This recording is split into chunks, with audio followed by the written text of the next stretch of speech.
Some analysis now with Suay Nilhan Açıkalın, who is an associate professor of international relations at Ankara Hacı Bayram Veli University. Thank you so much for being with us on the program. Kübra kind of laid the groundwork for us there in the sense of what was discussed, but just give us a sense of just how important today's meetings were in terms of regional cooperation and regional stability.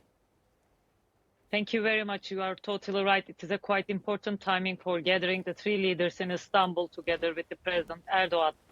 First of all, it is very important in terms of the main agenda topic for the migration. And of course, it's an important meeting for discussing the regional cooperation, possible way to keep the Libya, Italy, and the Turkey has been working on the problems in the region as well as the global security. And I think the Palestine is also the main top of the agenda for the President Erdoğan, and he's clearly seeking the support of the Italy.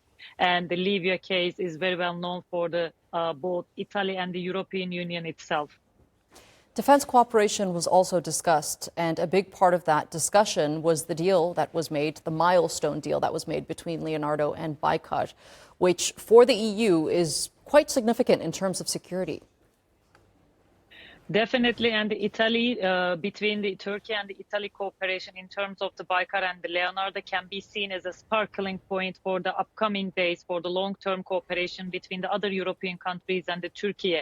And this cooperation also shows that Turkey is not looking for the short-term, just the defense cooperation with the European companies, but it's a long-term co-production, and also strategic cooperation will follow up that kind of the mutual cooperation. And one more thing is quite important, because it's obvious that there's a changing pace in the transatlantic relations with the European Union, and they need a new architecture of the security.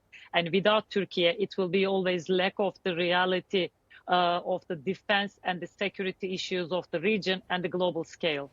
I also want to touch on gas exploration, and today's meeting seems to be an evident sign that we can see more cooperation on that front as well.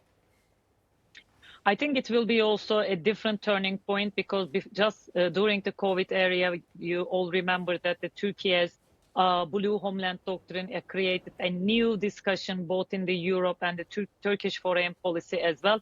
And I think if there will be successful cooperation between these two countries, Turkey had already signed an important deal with the Libya 3 years ago, and including with the Italy, that would be also a turning point for the Greece and the Greece claim regarding to the East Mediterranean. And Turkey is always seeking the equal rights for everyone in the Mediterranean coast. And Italy could be also contribute the peaceful approach of the Turkey. Professor Suay Nilhan Açıkalın, thank you so much for being with us here on the NewsHour and sharing that insight with us.